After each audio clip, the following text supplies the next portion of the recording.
What is the paleo diet?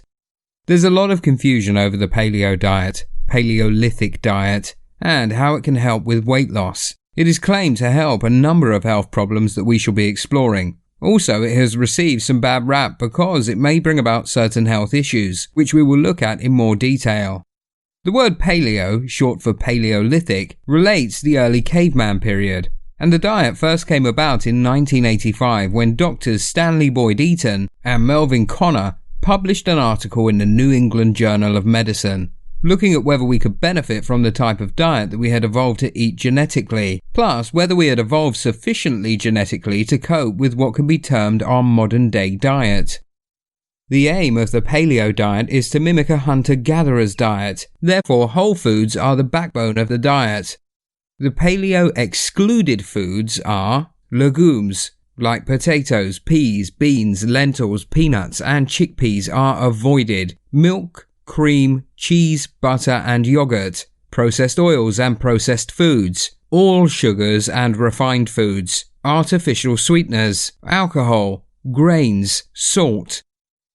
Logically, this isn't going to be a diet that would be for vegetarians. Paleo foods that are consumed are meat, like wild game and grass-fed animals, fish, berries, nuts and seeds, oils from fruit like olive oil and walnut oil are the main oils used.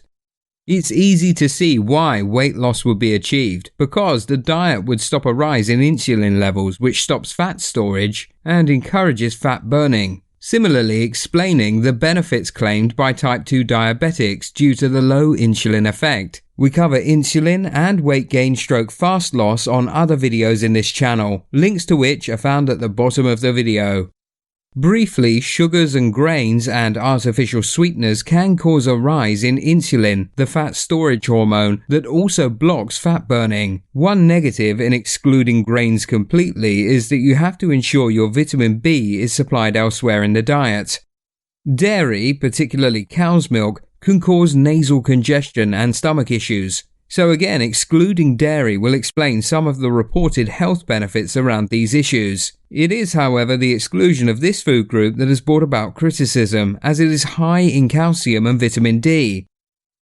Inflammation can cause multiple health issues, including weight gain, and the restriction of oils to just oils from fruit and fish can explain the positive benefits reported for inflammatory issues. However, due to the potential high consumption of animal fat, the diet has come under some negative feedback, because high animal fats in the diet can cause inflammation and are viewed negatively for optimum heart health and prostate health. Similarly, the low fiber content of the diet has been given negative coverage.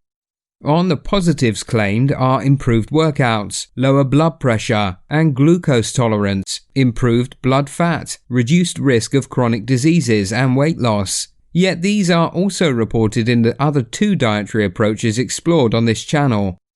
We do not support or knock any given dietary approach.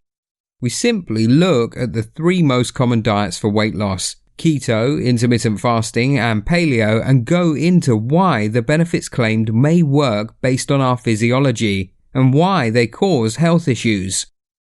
What is clear is that as a nation, we could benefit from understanding this information with a goal to optimize our health. Thanks for joining up, and don't forget to hit that update bell below.